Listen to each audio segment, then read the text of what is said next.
Esquistossomo Produções apresenta Major Brazuca, um herói brazueiro. Episódio 2. O Gigante Acordou. Parte 1.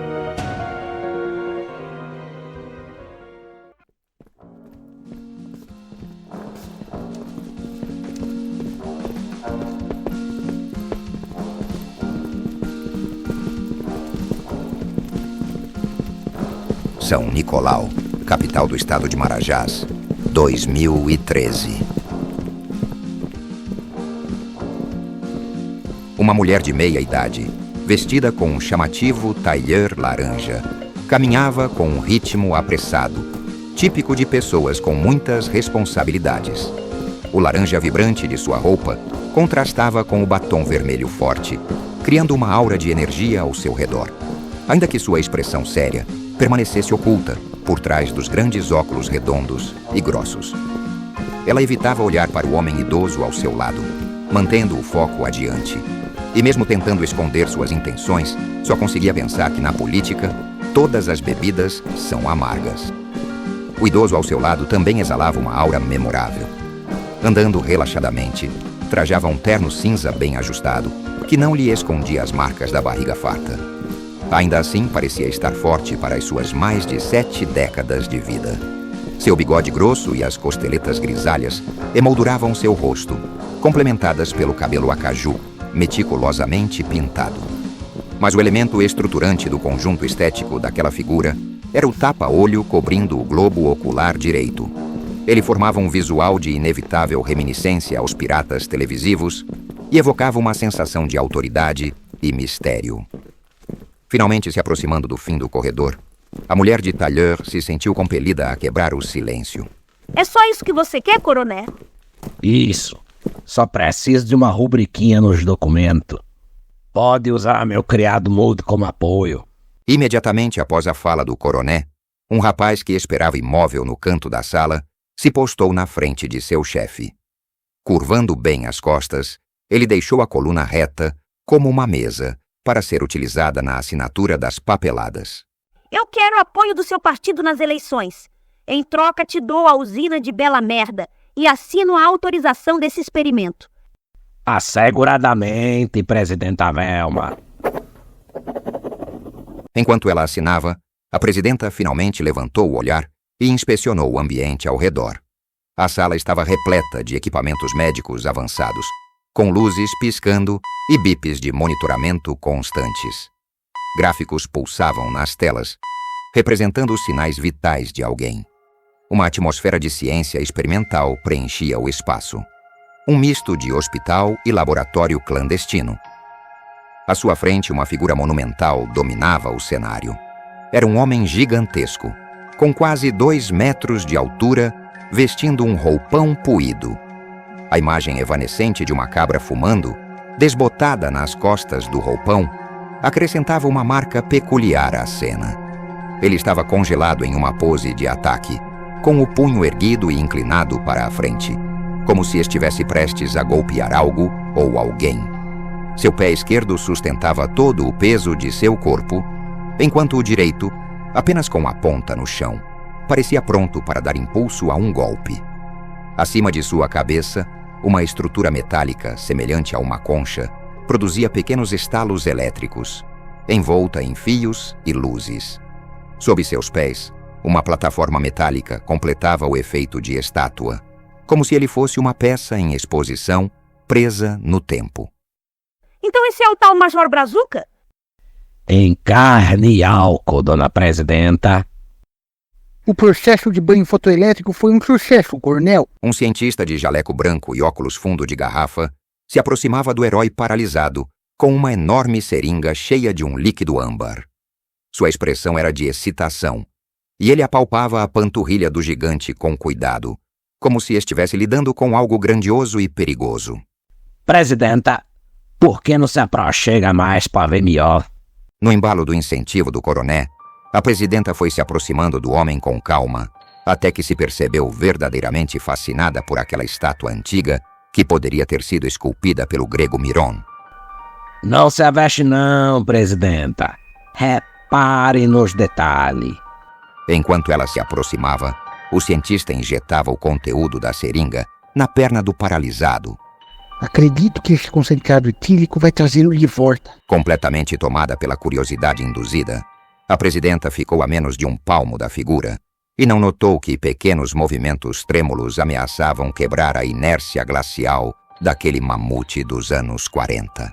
Nossa, mas que cheiro de pinga! Acho que ele... A injeção funcionou como um interruptor, despertando uma máquina vitoriana enferrujada. Por alguns segundos, o corpo do major resistiu, como se lutasse para voltar à vida. Mas, de repente, explodiu em um movimento que prometia se cumprir por décadas. Gilberto! O impacto foi devastador. Um golpe poderoso atingiu a presidenta Velma, arremessando-a para o chão, onde caiu inconsciente, sem tempo de entender as consequências de suas alianças duvidosas. Que esplendura! Levem a presidenta para a enfermaria. E não esqueçam de mandar a conta pro Planalto.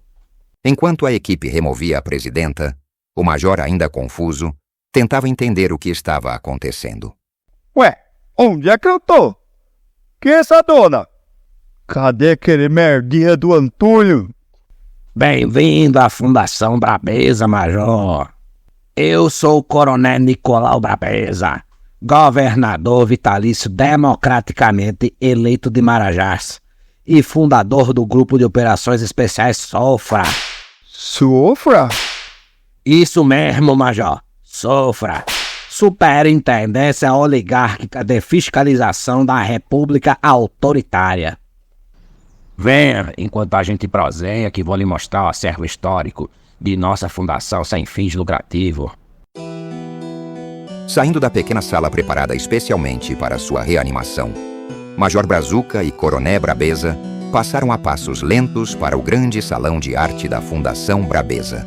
As paredes daquele cômodo eram tomadas por quadros seculares, pintados a tinta a óleo, representando cânones religiosos. Um deles, particularmente grande, mostrava jesuítas evangelizando os indígenas do antigo território de Marajás. Outro quadro de dimensões colossais exibia um Cristo de feições estranhamente parecidas com as do Coroné. Sabe, Major, desde a fundação, o Brasil foi um país de gente de bem. Já na época das capitanias dos Marajá, meus antepassados ensinavam os índios africanos o valor do trabalho duro e da Santíssima Trindade. Era uma época de ouro para a humanidade, sim, senhor. O Coroné Brabeza fez uma pequena pausa em sua apresentação para acender um charuto. Ele riscou o fósforo no busto de bronze de um de seus antepassados, cujas feições eram parecidíssimas às suas. Para apreciar melhor o tabaco, sentou-se em um dos móveis do salão, que consistia em um homem posicionado de quatro como uma poltrona. Mas depois da morte de Antúlio, esse país degringolou. Cada vez mais as forças do comunismo e da anarquia se espelhavam pelo território nacional, até que os anarquistas chegaram ao poder com o governo Django. Apesar de ser um democrata incorrigível, tive de apoio à Revolução Militar para modo de botar ordem na casa. Graças ao meu apoio, fui agraciado com a dirigência de uma superintendência estratégica aqui na região, o que me permitiu comprar mais uns bocadinhos de terra. Com o dinheiro relocado do órgão, resolvi criar minha própria superintendência, a Sofra, para modo de nunca mais temer as forças da bagunça. A democracia voltou, mas agora as forças comunistas estão se fortalecendo novamente. Você disse que o Verga tá morto? Isso mesmo, Major. Você dormiu por quase 70 anos. O coroné apagou o charuto em sua poltrona humana e se levantou. Caminhou na direção do quadro barroco no qual a padroeira da região, Maria de Marajás, segurava um menino Jesus, que ostentava um bigode estranhamente semelhante ao seu. Após longos segundos, rompeu o silêncio tenso da sala. Lhe procurei durante esse tempo todinho. Os jornais disseram que a sua pessoa tinha sumido numa missão na Amazônia. Mas eu sabia que o Antônio não dispensaria um prodígio como você, principalmente com os planos dele de invadir o Uruguai. Agora, finalmente consegui lhe resgatar e lhe acordar para fazer o bem pro país. O major parecia atônito, com o olhar vazio, como se mirasse para o horizonte além da parede. Por alguns segundos parecia que não resistiria ao choque de realidade ao qual fora submetido. Já preocupado, o coronel Brabeza buscou lhe chamar a atenção. Alguma dúvida, major? Você tem uma cachaça pra eu molhar o bico? É que eu tô com quase 70 anos sem beber.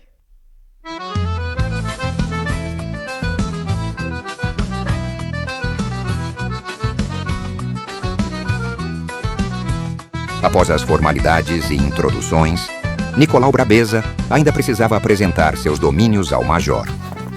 Saindo do edifício colonial da Fundação Brabeza, Major Brazuca se deparou com uma paisagem que lhe lembrava vagamente sua Cambauzinho nos anos 30. Major, logo chegaremos na base ultrassecreta da Sofra.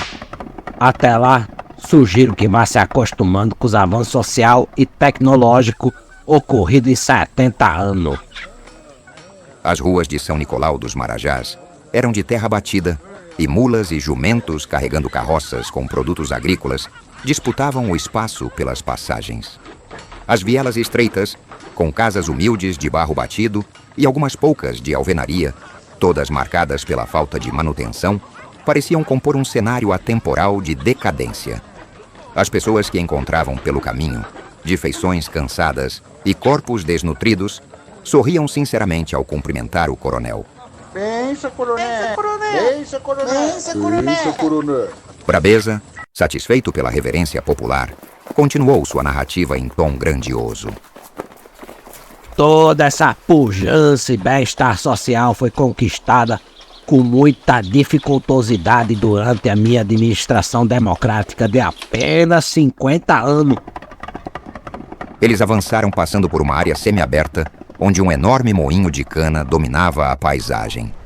Crianças magras e sujas carregavam grandes quantidades de cana em pequenas carroças, empurrando com dificuldade para a moagem. Acima delas, uma freira de aparência rígida coordenava as atividades enquanto os pequenos cantavam em uníssono canções infantis. No alto, uma placa mal escrita anunciava o local como a Escola Sonho Doce Professor Brabeza. Coronel falou, não carece saber ler. Ninguém quer ser doutor, não precisa inscrever. Aproveitar todo o potencial das crianças sempre foi uma prioridade do governo Brabeza. O coronel, com seu orgulho inabalável, disse enquanto acenava para as crianças. Pouco depois, o major notou que várias pessoas carregavam muitas carroças com uma planta estranha, cuja folhagem lembrava vagamente uma estrela. Aquilo é o canaviar? Brabeza sorriu de canto, com os dentes amarelados pelo tempo contrastando com seu terno novinho em folha. Digamos que, como a cana, também é combustível para muitas viagens. Major Brazuca estava confuso com tanta dissonância, mas antes de conseguir raciocinar, passou por outro terreno público. Ali, grandes fornos côncavos de barro queimavam madeira incessantemente, despejando uma fumaça densa e negra que parecia impregnar o ar de toxinas. Com as faces cobertas de fuligem, homens esquálidos, sujos e doentes tossiam enquanto transportavam os troncos e recolhiam o carvão que produziam. Uma placa tosca e mal escrita anunciava o lugar como Hospital São Nicolau. Brabeza, quase sem perder o ritmo, comentou casualmente. A saúde também é um investimento valioso.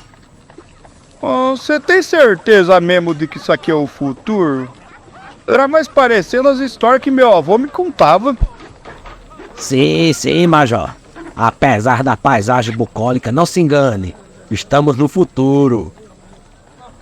Pronto, chegamos. O major pôde ver uma estreita boca de caverna à sua frente. A formação natural se mesclava à paisagem e não chamava muita atenção para si, já que ficava no arredores de uma grande pedreira indicada como área de lazer, na qual homens com suas pernas acorrentadas quebravam pedras usando picaretas. Porém, um grande letreiro luminoso, piscante e chamativo, com os dizeres base secreta da Sofra, identificava a entrada do recinto. Incrédulo, o major coçou a cabeça. Ué, não era pra ser secreta? Não se preocupe não. Aqui todo mundo me ama. Com um sorrisinho maroto no rosto, o coronel Brabeza deu uma piscadela com seu olho bom para o major. E ninguém sabe ler.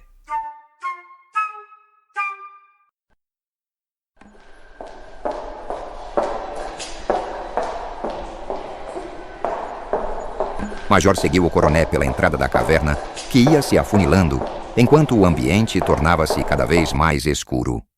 Quando já estavam envolvidos em um breu absoluto, o coronel parou e deu 3 soquinhos no que parecia soar como uma porta de metal. Quem bate?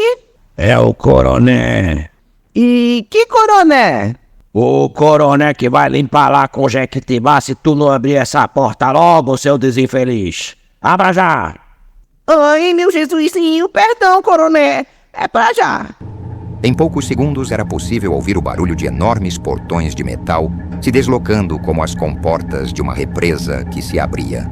A fresta de luz inicial logo transbordava todo o caminho da caverna e desvelou de uma vez para os olhos do major o grande salão principal da Sofra.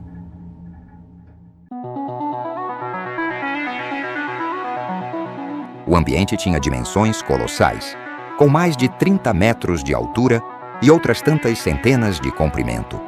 A iluminação estéril de luzes brancas brilhava de forma ininterrupta e se refletia nos painéis metálicos, criando uma vastidão azul cintilante. Nas margens do salão, um vasto console em formato semicircular controlava os inúmeros maquinários do ambiente. Dezenas de homens e mulheres uniformizados trabalhavam operando e manuseando computadores de última geração. Apesar da alta tecnologia, o mobiliário era vivo, composto por outras dezenas de funcionários terceirizados que trajavam apenas trapos e serviam como cadeiras, suportes para mesas ou para computadores. Sua expressão de agonia e desalento era ignorada pelos empregados de ranking superior, cuja preocupação se voltava para a integridade do caríssimo maquinário. No fundo do grande salão metálico, havia um gerador central de energia, abastecido pela força motriz de dezenas de homens correndo em uma esteira coletiva. De repente, um deles caiu de exaustão, mas rapidamente foi substituído por outro que esperava na fila de mão de obra de reserva. No chão da área central do ambiente podia-se ver um enorme logotipo circular, cujo interior mostrava uma mão segurando uma chibata. Abaixo do logo, letras colossais formavam a palavra Sofra. Abrindo os braços num gesto de amplitude, o coronel Brabeza explodia de orgulho ao apontar para sua criação. Bem-vindo ao século XXI!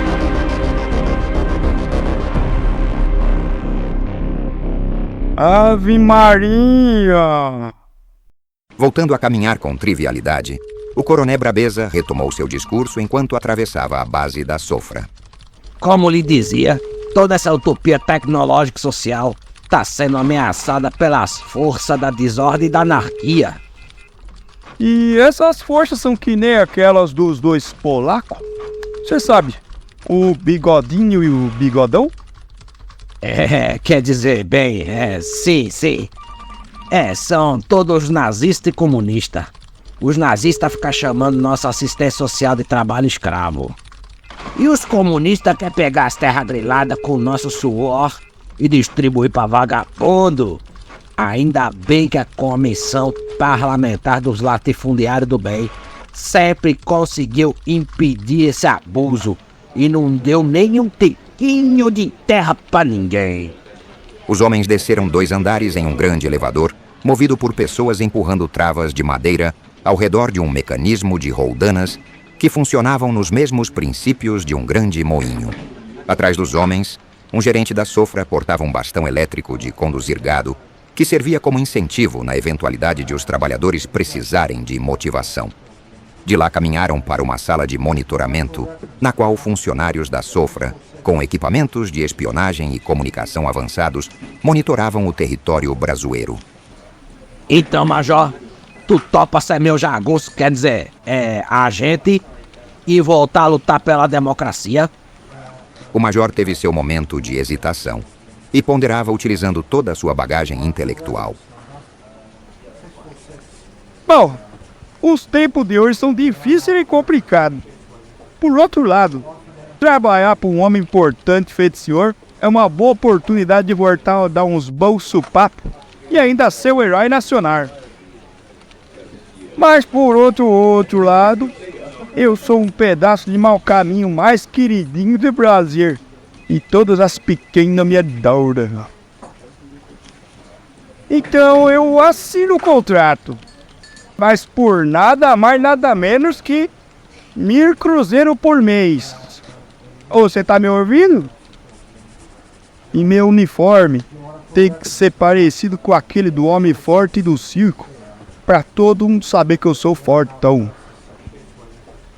Mas quanta coincidência! Foi exatamente do jeito que a gente preparou pra você. Major, você é o rei da justeza. O negócio tá fechado. No segundo em que os homens apertaram a mão, um alerta doloroso ecoou pelo prédio da Sofra.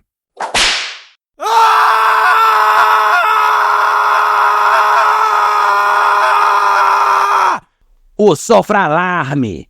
Me passem ali a vermelha! Em um átimo, seus funcionários levaram um telefone vermelho de fio ao coroné, que logo já estava conversando com alguém. Aconteceu o quê? Mas quanta insolência!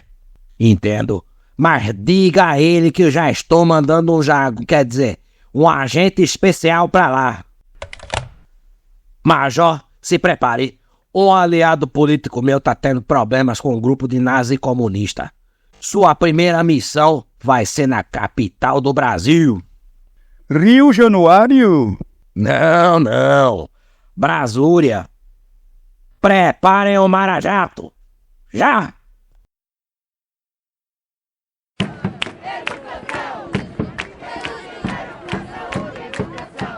Algumas horas depois, milhares de manifestantes rodeavam o Palácio do Congresso em Brasúria. Gritando palavras de ordem e segurando placas e bandeiras, eles buscavam interromper a votação da proposta de emenda constitucional que estabelecia a criminalização da sodomia e a pena de morte para seus praticantes. De autoria do deputado Rafael Deuteronômio, a votação da PEC iniciou na manhã de um sábado, por um conluio de parte dos parlamentares que pegou a população e os deputados do campo oposto desprevenidos. O relator da proposta também estabelecia que todos os parlamentares fora do Congresso naquela manhã seriam considerados sodomitas e assim tratados com o rigor da lei. Uma votação desse porte, todavia, levava tempo para ser concluída e antes da hora do almoço, uma multidão tentava invadir o palácio, o que forçou os deputados a interromperem a sessão. A tropa de choque tentava conter os manifestantes, mas muitos já haviam conseguido subir na ponte retrátil sobre o fosso que separava a entrada do edifício da ampla área aberta à sua frente. Ao perceberem o princípio de invasão, os deputados deram a ordem de subir a ponte. O movimento levadiço jogou muitos manifestantes nas mandíbulas dos gigantes jacarés de estimação do Congresso, que se refestelavam com o sangue esquerdista, seu favorito. A tentativa de elevar a ponte foi rapidamente frustrada pela astúcia dos manifestantes. Ganchos presos a cordas foram lançados sobre a estrutura, prendendo-a com firmeza e impedindo sua elevação completa. Logo a turba voltava a ocupar o espaço da ponte e iniciava a invasão do palácio. Os deputados e senadores já carregavam suas pistolas e queimavam documentos quando ouviram o rugido dos motores de um avião passando em baixíssima altitude sobre o Congresso. Uma sombra cortou o horizonte e, em seguida, algo com a velocidade de um míssil foi lançado do aeroplano, traçando uma trajetória rápida em direção ao solo. Olhares de terror e confusão se voltaram para o céu. Por um breve instante, tanto parlamentares quanto manifestantes ficaram paralisados, acreditando que o fim estava próximo, temendo que uma bomba aniquiladora tivesse sido arremessada sabe-se lá por qual genocida. Mas o que surgiu daquele céu azul de anil não foi uma bomba, mas o gigante que por tanto tempo dormiu. Quando colidiu com o chão, rochas e poeira foram lançadas para o alto, numa nuvem que lembrava um pequeno cogumelo de Hiroshima. A queda não havia afetado o poderoso corpo do major, que surgia do epicentro da cratera como uma imponente silhueta sob a neblina. Num silêncio sepulcral, inimaginável minutos atrás, todos observavam enquanto a poeira se dissipava, evidenciando o uniforme verde e amarelo do herói que vibrava sob o sol do meio-dia. Com o punho erguido e o corpo forte e musculoso em destaque sob o colã, o capacete azul e verde do major brilhava, quando, cheio de autoconfiança, ele declarou em tom triunfante: Cambada, vocês podem voltar para casa, matar um porco e fazer uma festança, porque seu herói favorito, Major Brazuca, voltou para ficar.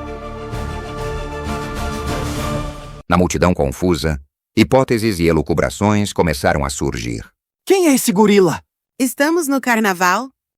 Logo um jovem de alargador, barbicha estranha e óculos de aros grossos e vermelhos, apontou a direção interpretativa para a multidão.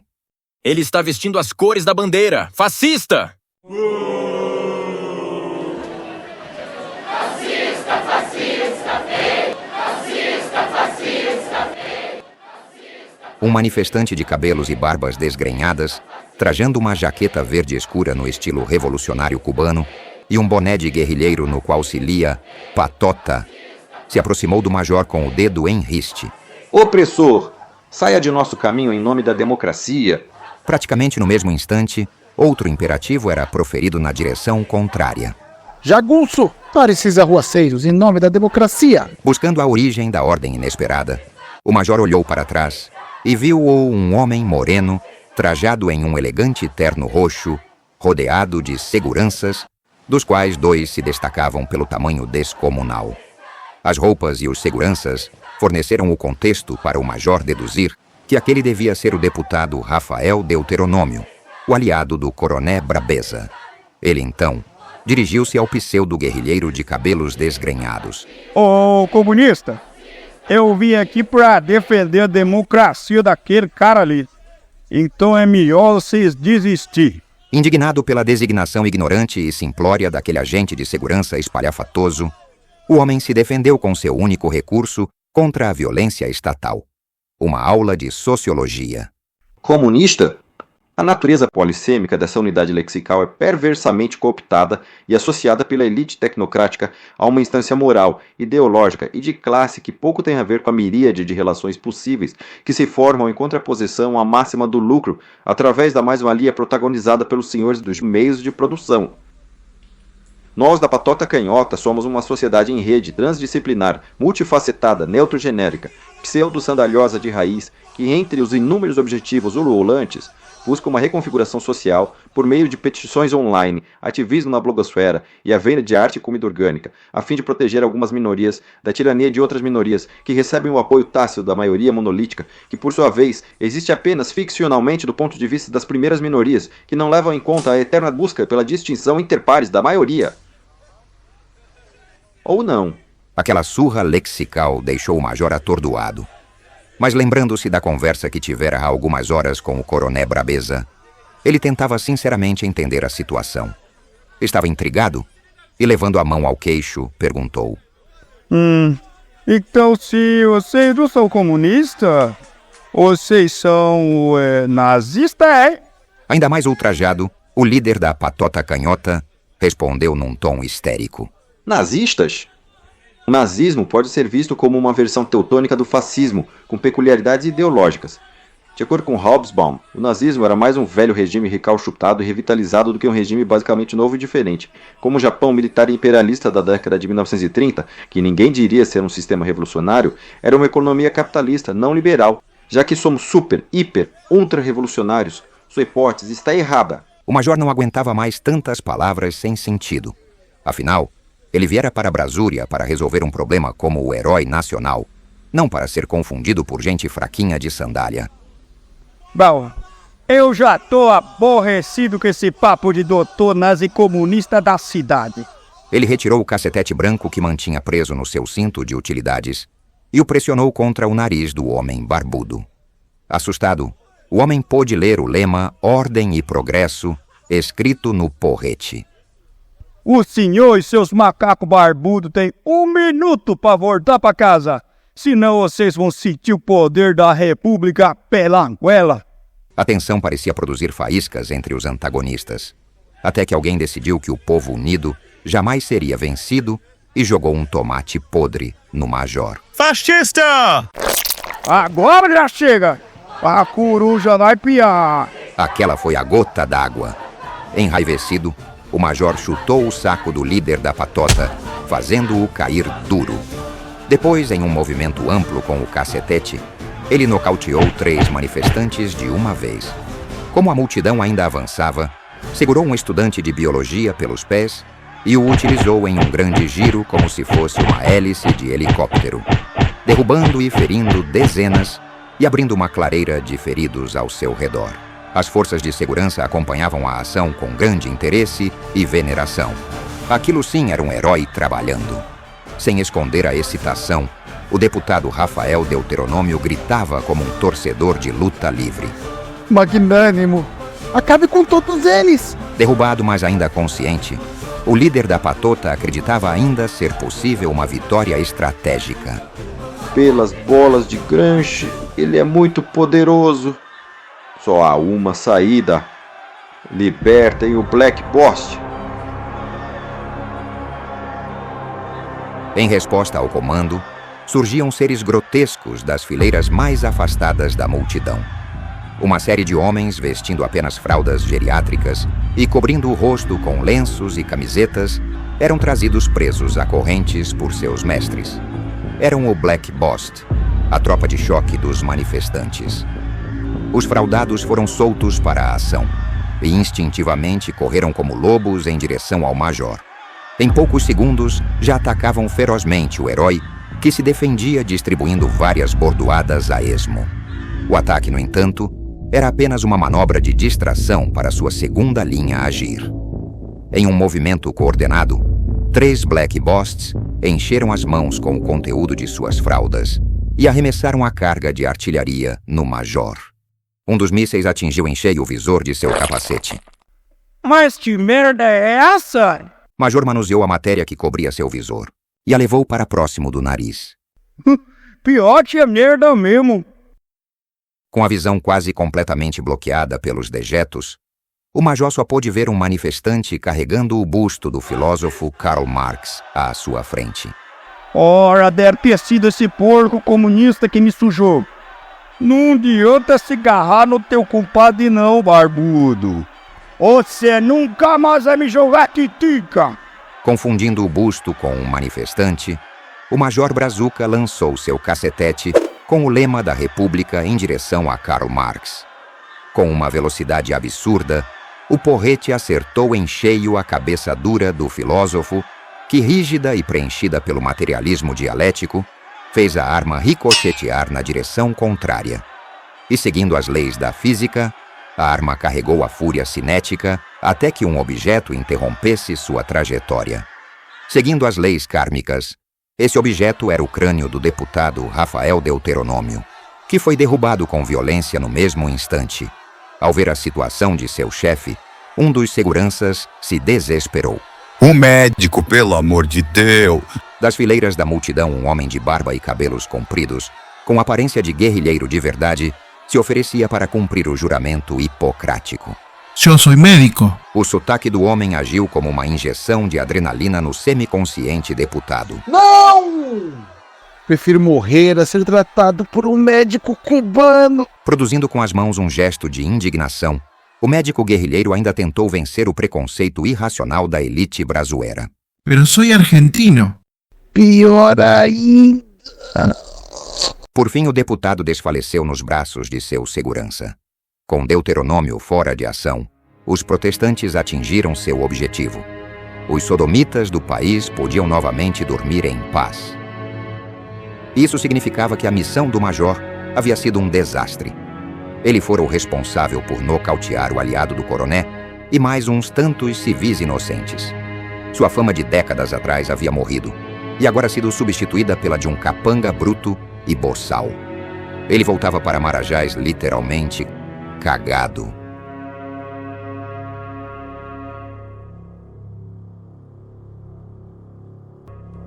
Major Brazuca, Episódio 2, Parte 2.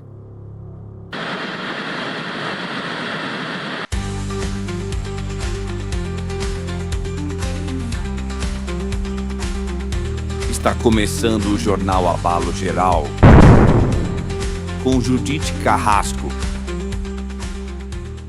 Boa noite. O protesto contra a regulamentação do sexo retal acabou em tragédia ontem em frente ao Congresso Nacional. A violência irrompeu quando um homem dizendo ser Major Brazuca, um antigo herói da década de 40, tentou conter os vândalos que responderam iniciando uma chuva de matéria fecal contra os policiais. O deputado autor do projeto de emenda constitucional, Rafael Deuteronômio, feriu-se gravemente durante o quebra-quebra e está internado em coma em Brasúria. E agora futebol. Ontem o cantor, compositor, ator, inventor e gênio gandaiano Charlinhos Bronson apresentou o chocalho que promete ser a coqueluche da Copa do Mundo brasileira, o tal cuzão. A brasilidade tá do chacoalhar desse balanço, vice? Vai dar E o jogador Kevin Cleidson mostrou um jeito muito diferente de usar o tal cuzão. Agora embaixadinha de bumbum. O artefato percussivo, feito com uma lata de talco patenteada e sementes de árvores nativas do Brasil, conquistou até a presidenta. Eu aprovo e recomendo. Neste ano quero ver o Brasil inteiro chacoalhando o tal cuzão. Em um boteco perdido na periferia de São Nicolau dos Marajás, as notícias pouco animadoras eram assistidas pelo Major Brazuca.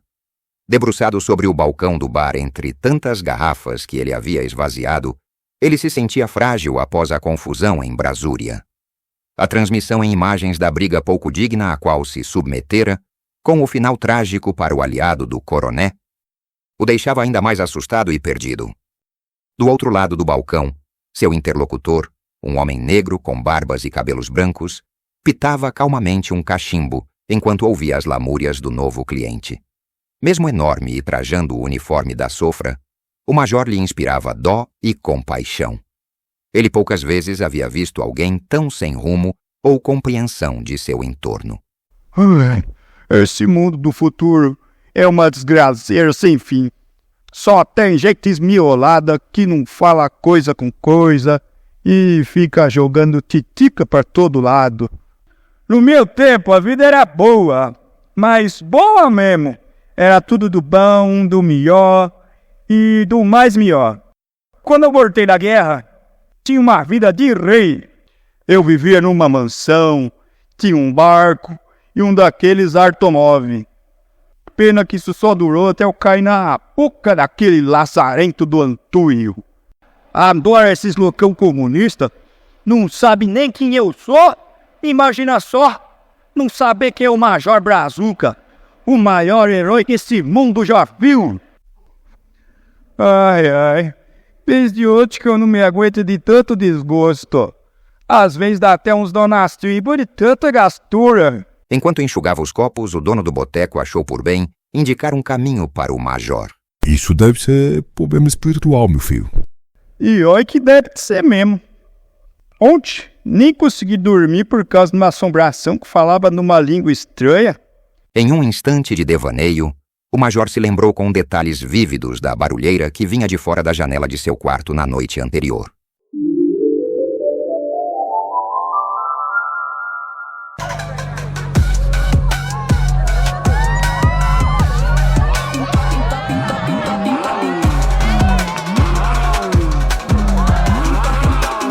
Minha máquina de churro.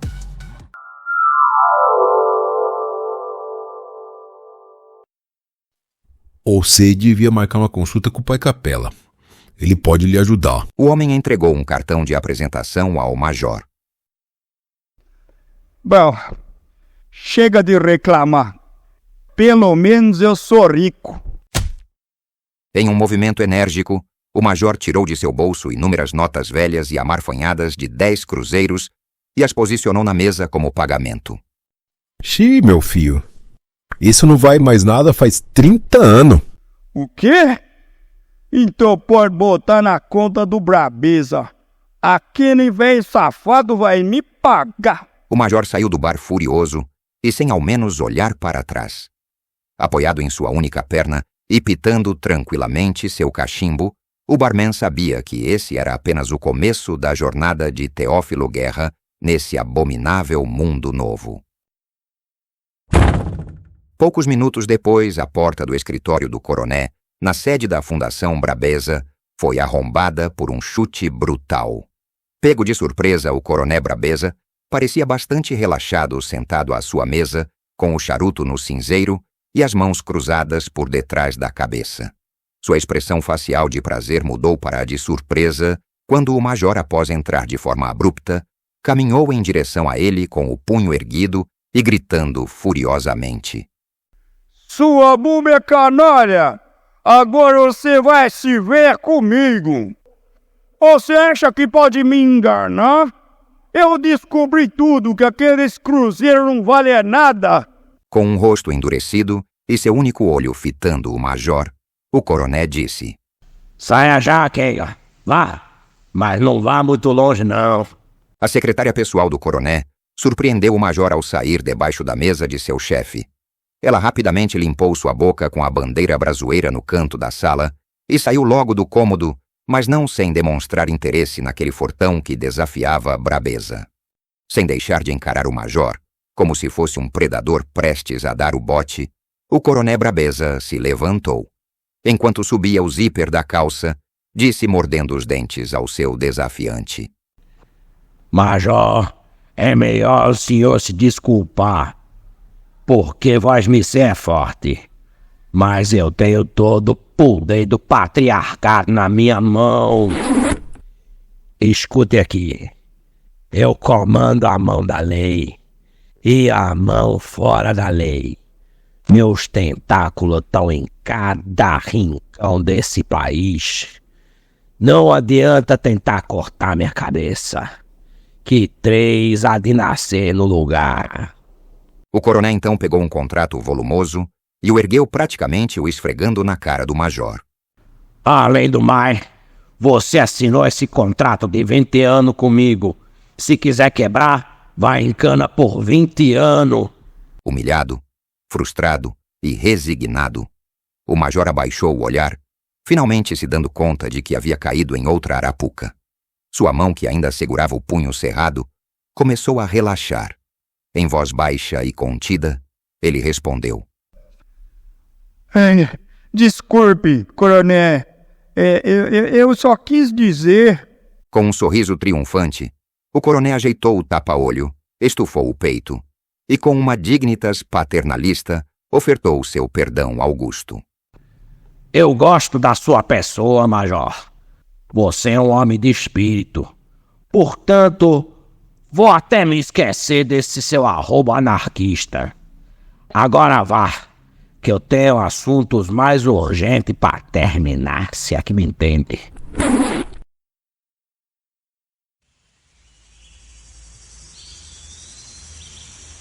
Naquela noite, o major se aventurava por uma estrada de terra na zona da mata, na busca por respostas. Iluminada apenas pela luz da lua cheia, a trilha se tornava mais escura quanto mais a floresta se adensava. É bom chegar logo. Tenho certeza que esse aqui é o canto da caipora. Ao avistar uma cabana isolada no fim da trilha, ele puxou o cartão que havia recebido no bar para conferir as informações.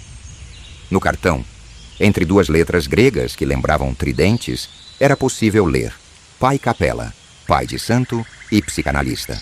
Complexo de Édipo, amarração para o amor, desencapetamento, crise de histeria, fechamento de corpo, tratamento haitiano.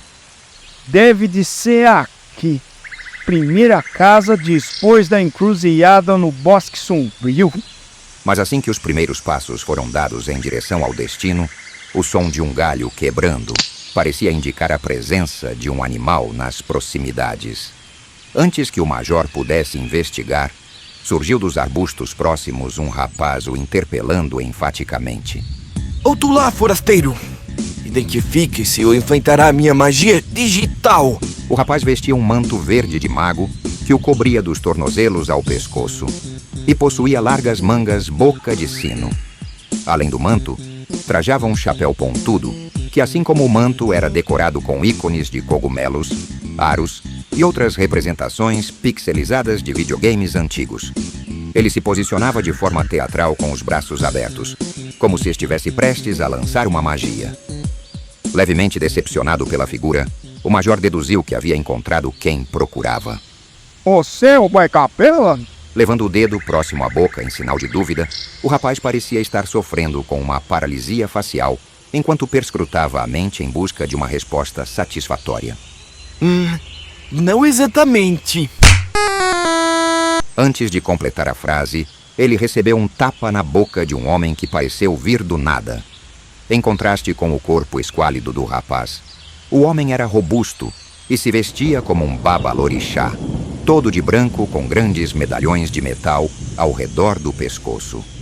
Ele também se posicionou de forma dramática, como se fosse aplicar um terrível feitiço, e se apresentou com um olhar intenso e penetrante, encarando o major. Eu sou o Pai Capela. Sem se intimidar, o major apontou para seu próprio peito. Eu sou o Major Brazuca, herói do povo brasileiro. Capela percebeu que o momento para grandiloquência havia acabado e engajou em uma conversa mais trivial com o major. Me desculpe, perdoe Birro, meu aprendiz. Ele apareceu aqui na cabana, lambendo o musgo da privada e desde então ele me segue para onde quer que eu vá. Acredito que ele seja vítima de algum transtorno pós-traumático misturado com uma certa síndrome de Peter Pan. Venho tentando curá-lo, mas infelizmente desconfio que sua capacidade mental seja de apenas 16 bits. É um caso perdido, mas como ele se alimenta da sujeira da minha casa, eu economizo com a empregada. Então, diga lá, você que é o novo jagunço do coronel? Eu não sou jagunço coisa nenhuma. Sou agente especial da Sofra. Só que desde que cheguei aqui nesses tempos modernos, minha vida tem sido um inferno. Percebendo que o major viera atrás de ajuda profissional, o Pai Capela pôs a mão nas suas costas, enquanto o direcionava pelo caminho de pedras até sua cabana que atuava como consultório. Você tá muito pesado, Mizifi. Vai precisar de uma sessão de descarrego. Depois também posso até fechar seu corpo. Na rabeira dos dois, Birro vinha cambaleante, ainda tonto pelo tapa pedagógico que recebera de seu tutor. O beiço inchado, feito um morango transgênico, tomava quase metade da área de sua cara cebosa. Mas ele estava muito animado pela visita que recebera, tão rara por essas bandas. Espere por mim, mestre! O psicanalista e pai de santo de fato dominava seu ofício. 1h30 depois, o major, debruçado no divã central do consultório, já falava ininterruptamente sobre suas dores. A cabana rústica, feita de madeira escura, estruturava o ambiente carregado de uma atmosfera mística, produzida pelos objetos esotéricos espalhados por todos os cantos. Velas iluminavam fracamente o lugar, algumas delas repousando sobre pequenas caveiras que pareciam encarar de soslaio todos os vivos que se aventurassem no recinto. Pai Capela ouvia tudo sentado em uma cadeira robusta ao lado do divã, enquanto segurava um grande charuto entre os dedos. A fumaça do charuto subia em espirais lentas, misturando-se ao ar já carregado e criando uma neblina fina em todo o ambiente. E foi assim que meu tio, que também é meu irmão, passou a ser meu pai também. Demonstrando grande esforço reflexivo e introspectivo, o Pai Capela pareceu conseguir vislumbrar as origens das dores de seu cliente. Entendo. Me parece ser o caso de objeto pequeno desviante no estágio do espelho, ocasionando a formação de um superego despirocábulo. Preciso que você relaxe e deixe fluir todas as memórias que vierem. Agora, bate uma macumbaré, Birro! É pra já, mestre. No canto da cabana, quase nas sombras, Birro se posicionava atrás de um teclado Cássio dos anos 80, o que trazia um toque de tecnologia vintage ao ambiente sobrenatural. Obedecendo às ordens do Pai Capela, ele programou o teclado para a combinação de atabaque e afrobeat. Valei-me Xangô da feitura desse agô. Raubanda na baia tirapirô. O nhonhô, nhonhô, nhonhô, ololô, ololô. As palavras de poder do pai Capela começaram a surtir efeito. Enquanto ele as entoava, elevando a mão em um gesto solene, os olhos do major começaram a fechar lentamente. O som da batida preenchia sua mente, que já entrava em um estado de transe. O som do teclado de birro se intensificava, guiando as memórias do major para lugares profundos e sombrios de sua mente. Sem notar a mudança de chave, ele se viu projetado no passado. Não havia Major Brazuca naquela dimensão.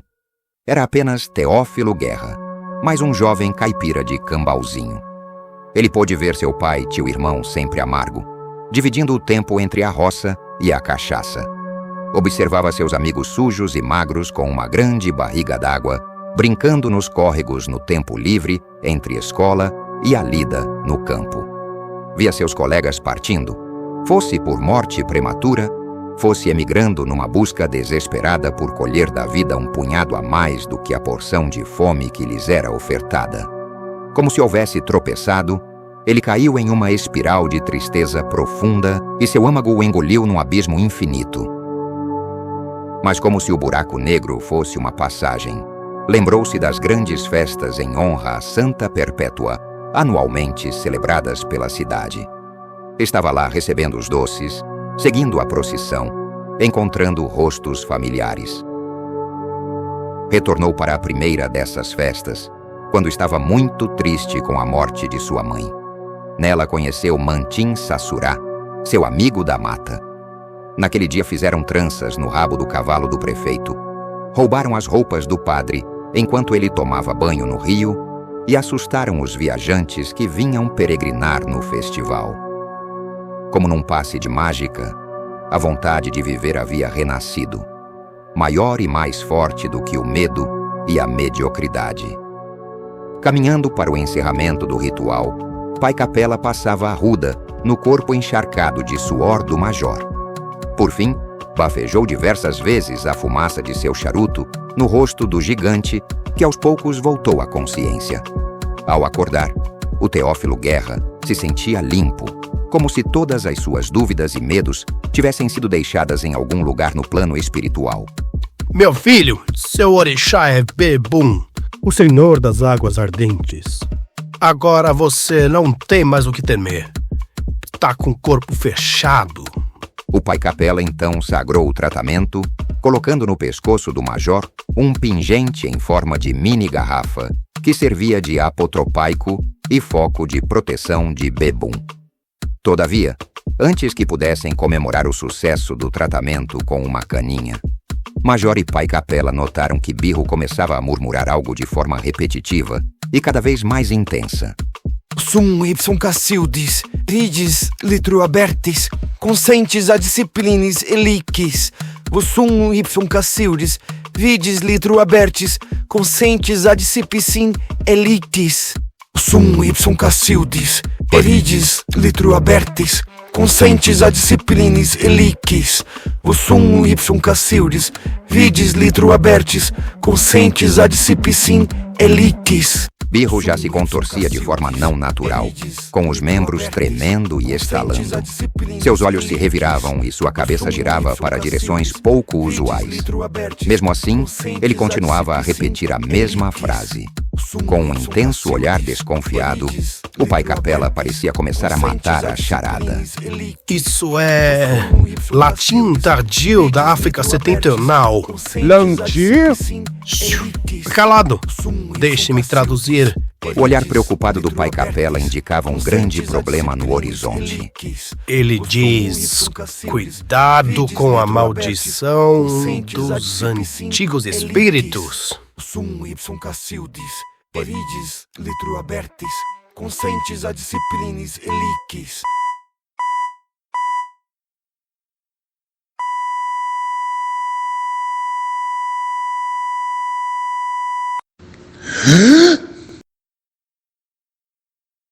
E no próximo capítulo... Que comecem os jogos!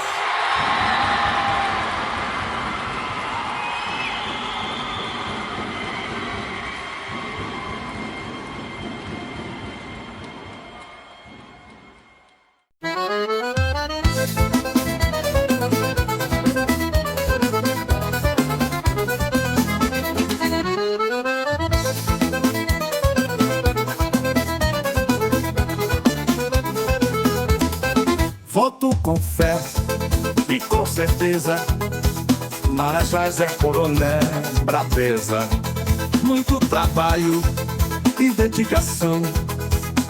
Com ele tem moleza não. É o pai do povo, ombro amigo, olho vivo pra cuidar dessa nação. 50 anos é pouco pra esse homem no meu coração. 50 anos é pouco pra esse homem no meu coração. 50 anos é pouco pra esse homem no meu coração.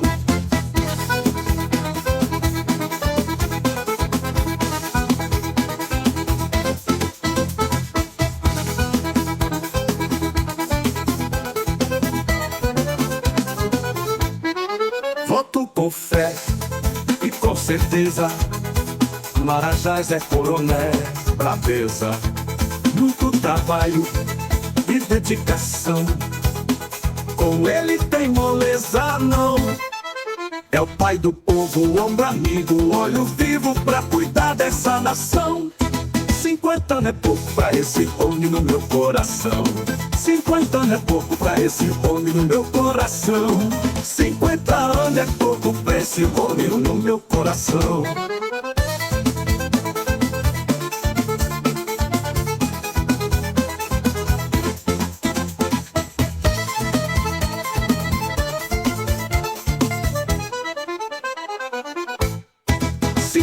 É pouco pra esse homem no meu coração.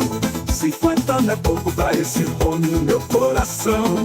50 anos é pouco pra esse homem no meu coração. 50 anos é pouco pra esse homem no meu coração.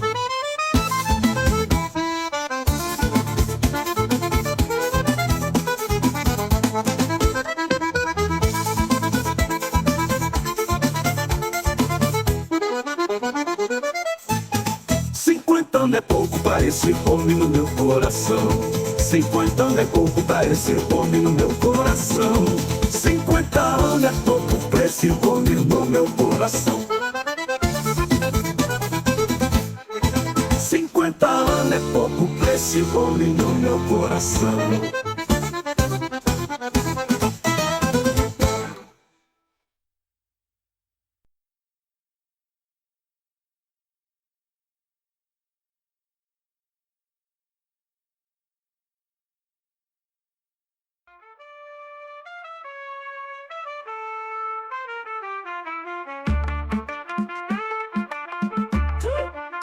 Rio Januário, 2013.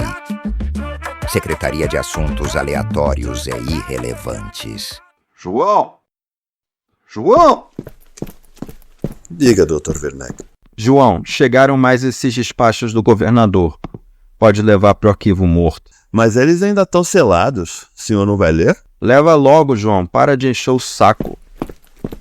João conhecia o arquivo morto, ou Sala 5B, da sede da Secretaria de Assuntos Irrelevantes e Aleatórios, com a palma de sua mão. Há quase 50 anos vinha abastecendo o recinto com o refúgio documental produzido nas 3 esferas de governo. Para a Sala 5B ia tudo aquilo que era indesejado, feio, sujo, inaceitável e maculado. E há mais de 50 anos, quem cuidava da Secretaria de Assuntos Irrelevantes e Aleatórios eram os Werneck. Em meados dos anos 60, quando João ingressou no serviço público, indicado por ser filho de uma empregada doméstica dos Werneck, o chefe da secretaria era o Dr. Teobaldo Werneck. À época, a figura do Dr. Werneck, que dava expediente de terno e sapatos quase que diariamente ilustrados pelo engraxate, impressionava João, então pouco mais do que um rapaz de cabelo tigela. Apesar de o jovem flertar com a rebeldia ouvindo bandas de rock, como Jorelson e seus Mamilitos, depositava esperança de que a adoção laboral lhe traria um futuro brilhante e poderoso. Mas o velho era frequentemente rude com os funcionários e aterrorizava diuturnamente as mulheres da repartição com seus assédios grosseiros, que pioravam cada vez que o conteúdo da garrafa de uísque mantida em sua sala descia alguns centímetros. Mesmo assim, João era seduzido pela aura de poder do doutor. Para ele, as rudezas do homem eram um preço irrisório a ser pago pela presença daquele ser de casta superior entre os mortais tomadores de bonde. Uma vez até tentou pedir uma promoção, mas o Dr. Werneck lhe disse rispidamente que ele seria incapaz de assumir funções de alta complexidade. João concordou com o chefe e lhe pediu desculpas pelo abuso. Por 20 anos, João louvou aquele Deus intempestivo, desses muito comuns por aí, até que em meados dos anos 80, Dr. Werneck frustrou seu único apóstolo ao cair duro em seu escritório, vítima de um infarto fulminante. Levou mais de 3 horas para perceberem que não havia sido o uísque que havia nocauteado o velho. Eu voltei da Dinamarca, já acabou meu pó. O meu pai é diplomata, mas estou sem loló. Para substituir o Dr. Werneck, foi apontada a doutora Glorinha, sua filha. Apesar de ostentar titulação e exigir pronome de tratamento, Glorinha havia largado a faculdade de Direito por considerá-la enfadonha demais. Todavia, talvez isso não ocorresse se tivesse cursado Bioquímica, uma vez que era uma douta em remédios psiquiátricos. Foi com ela que João aprendeu os nomes e efeitos de remédios como Rivotril e Lexotan. De fato, nos poucos dias da semana em que aparecia na repartição, doutora Glorinha não passava mais do que 2 horas trabalhando. Ao olhar aquela papelada chata e sem graça, alegava que não se sentia bem e deixava o serviço para seus subordinados. Apesar de não compreender a dinâmica interna de sua chefe, João ainda pensava que ela merecia seu posto, já que era filha do Dr. Werneck. Além disso, andava por aí com umas roupas garbosas e ombreiras que se pareciam com asas deltas. Coisa de gente rica. João também tentou uma vez lhe pedir uma promoção, mas ela lhe disse que ele não teria muito uso para o dinheiro extra, e mandou um beijo para sua mãe, que havia sido ama de leite de doutora Glorinha, e a quem ela considerava como se fosse da família. João concordou e pediu desculpas pelo abuso.